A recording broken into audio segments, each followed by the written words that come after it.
Um, Honorable Mijit Hoppen,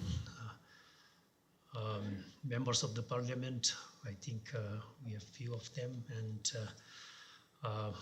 fellow speakers, moderators, and ladies and gentlemen.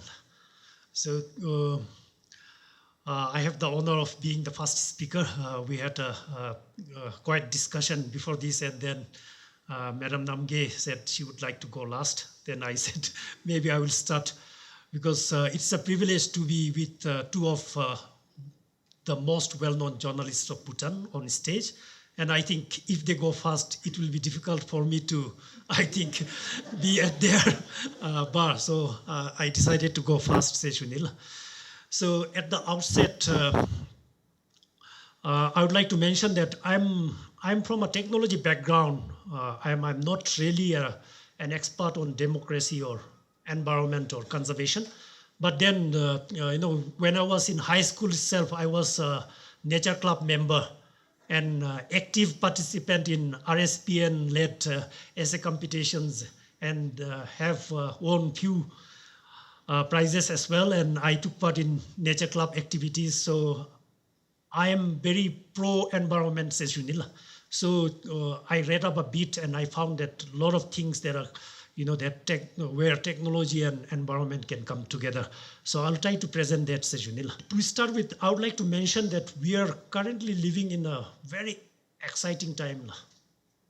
At no point in the history of humankind on this planet been the change so fast. It is changing so fast every minute.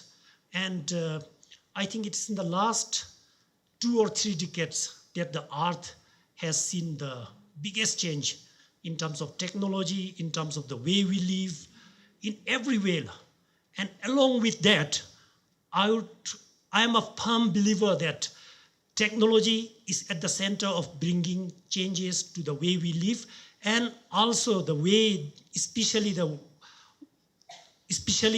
how the people's lives have been improved. So I think if we really look at history, probably for a common man, this is the time when his life is most comfortable. Maybe in the past, the powerful and the rich, they might have enjoyed comfortable lives, not the common man. But I think right now is the time when our earth is having probably the best life for the common man, for the average person.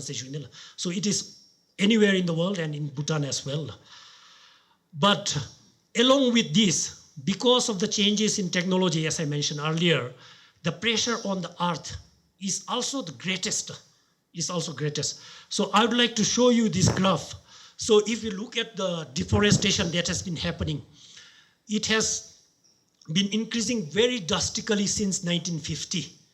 Because as you know, along with technology, it really improves our ability to cut down forests. Initially, you might take days to cut down few trees. Then the machines came and easily. Now, earlier the machines needed operators. Now machines don't need even operators. You can just let a machine out into the jungle and the machine would cut down the forest on its own. So deforestation has been happening at a very alarming rate, Sejunila. So you can see the graph, how it has been increasing. And here, only the 3 major areas are represented: Amazon, Congo Basin, and Southeast Asia. So I think it is very alarming. And next, I want to quickly show you a timeline. This one is a very interesting picture that I saw, and it seems to be quite popular online. This is from a website called XKCD. It's a web comic, and this picture that they made, it seems to be quite popular. So I'll quickly show you the picture. So this shows a timeline of the Earth's temperature. It can be scrolled down.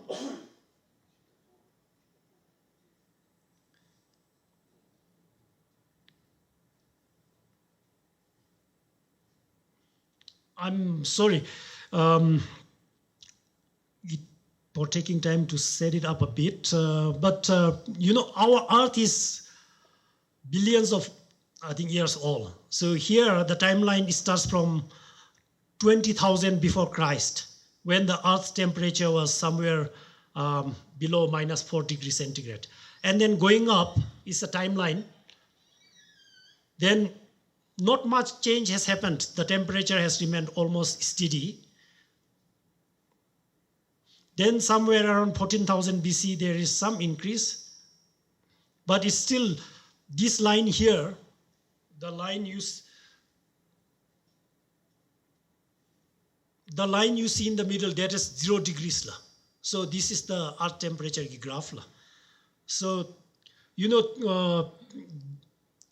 the Earth and also the human history is very, very old. And somewhere in 1500 BC, it has come little above 0 degrees. Then going down further, 1500 BC, 1000 BC, and then, so this is somewhere around the 1st century BC, when Jesus was born. And from there onwards, still there isn't much change. The Gupta Empire, all this Tang dynasty, and then it's coming up. And just look, if you look at it from the whole age of the Earth, within a very short period of time, the temperature has shot up. Here, they call it the hockey stick. So when you come here, it becomes a hockey stick. It goes this way. And this is the current trend. And the middle here, I think those at the back, you cannot see. This is the optimistic scenario. And this is the desired scenario. We wish it could be like this. But we seem to be going this way. So the Earth temperature is increasing drastically. So I would like to reflect on it from the whole time frame. Within the short period of time, with the technology, this is the thing that has been happening. So the rise in Earth temperature is not a myth, as some people say. So this is really something that is happening. And there is evidence to back it up. So next, having looked at the Earth temperature, I would like to now reflect on the some of the major cycles of extinction events that have occurred on the Earth. How many of you know how many cycles of extinction events that have happened on the Earth? So I also didn't really know before, frankly speaking. So I looked up, and actually 5 cycles of extinction events have happened. And the last extinction cycle happened 65 million years ago. At that time, around 50% of the different genera of species have disappeared, and 75% of the species disappeared from the face of Earth. And right now, we are in a cycle of the 6th mass extinction. So even as we stand here, hundreds and hundreds of species are becoming extinct. And this is a quote from the Chief Environmental Officer at Microsoft. He says, "We know that species are becoming extinct at a rapid pace, at least 1,000 times more quickly than would be expected in the absence of human activities." They say that the difference between this cycle of extinction activity and the previous cycle is that this time it is man-made, all because of man-made activities. So humanity has wiped out about 60% of animal populations since 1970, our report finds. And this picture here is from the Amazon. So a lot of forests are cleared for cattle farming. So this is the kind of the bleak scenario when we look at the, the condition of our Earth, of our environment. However, I think, as I mentioned earlier, this also coincides with the rapid advancement in technologies. So there is probably some hope that technology may come to the rescue.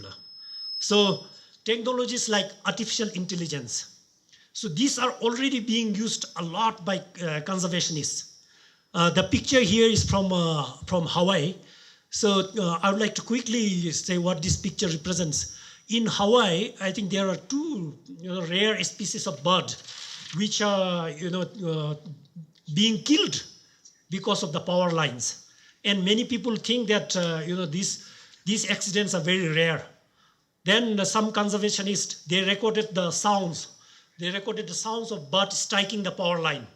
But for the conservationists to really listen to the sounds and to analyze this data is very difficult. So here the artificial intelligence comes to the rescue.